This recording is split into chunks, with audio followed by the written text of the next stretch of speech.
ఈయన కడప జిల్లా గూడూరు దగ్గర జగన్మోహన్ రెడ్డి గారి రవీంద్రనాథ్ రెడ్డి మేనమామ రవీంద్రనాథ్ రెడ్డి గారికి ఒక బ్రహ్మాండమైన గృహాన్ని నిర్మించిన విషయం వాస్తవా కాదా? ఇప్పుడు కూడా గృహప్రవేశం జరగలేదు.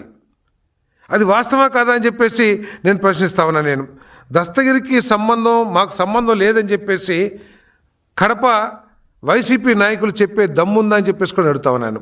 ఆయనకి అంతేకాకుండా రామాంజరెడ్డి పేరు మీద 30 దాకా డాక్యుమెంట్స్, ఎవరు రవీంద్రనాథ్ రెడ్డి గారి కుమారుడి పేరు మీద 30 డాక్యుమెంట్స్, రవీంద్రనాథ్ రెడ్డి సతీమణి గారు అరుణ్ కుమార్ గారి పేరు మీద మరికొన్ని డాక్యుమెంట్లు. వీళ్ళంతా ఎవరికి బినామీలు అని ప్రజలు ఆలోచించాల్సిన అవసరం ఉందని చెప్పేసి మనం చేస్తాను. ఏమిటి వీళ్ళకి సంబంధం ఏంటి? ఎందుకు దస్తగిరిని చంపాల్సి వచ్చింది? ఎందుకు నిత్యానంద రెడ్డి వైసీపీ నాయకుడు షెల్టర్ ఇవ్వాల్సిన అవసరం ఎందుకు వచ్చింది?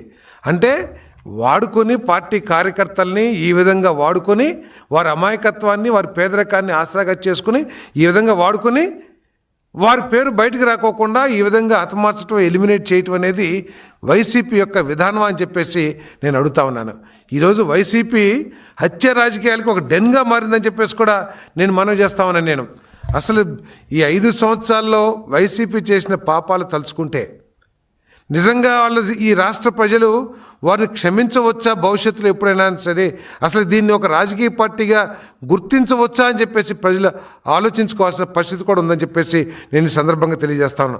అన్నపూర్ణమ్మ ఆలయం వద్ద వృద్ధ దంపతులను బెదిరించి భూములు లాక్కోవటం, పోలీసుల సంక్షేమానికి చెందిన భూములు లాక్కోవటం, అదేవిధంగా బొక్కవంక జలాశయం వద్ద 35 ఎకరాలు భూ కబ్జా, రైల్వే ఉద్యోగుల ప్లాట్ల కబ్జా, ఇలా చెప్పుకుంటూ పోతే అంతులేని పాపాలు గత 5 సంవత్సరాలు చేశారని చెప్పేసి నేను మనవి చేస్తాను.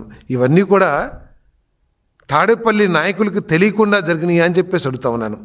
ఒకవేళ తెలుసుంటే ఆ రోజే కనుక చర్యలు తీసుకుంటే ఇటువంటి దారుణాలు, మారణ హోమాలు జరగవు కదా. అంటే మీరు తీసుకోలేదంటే ఏంటి?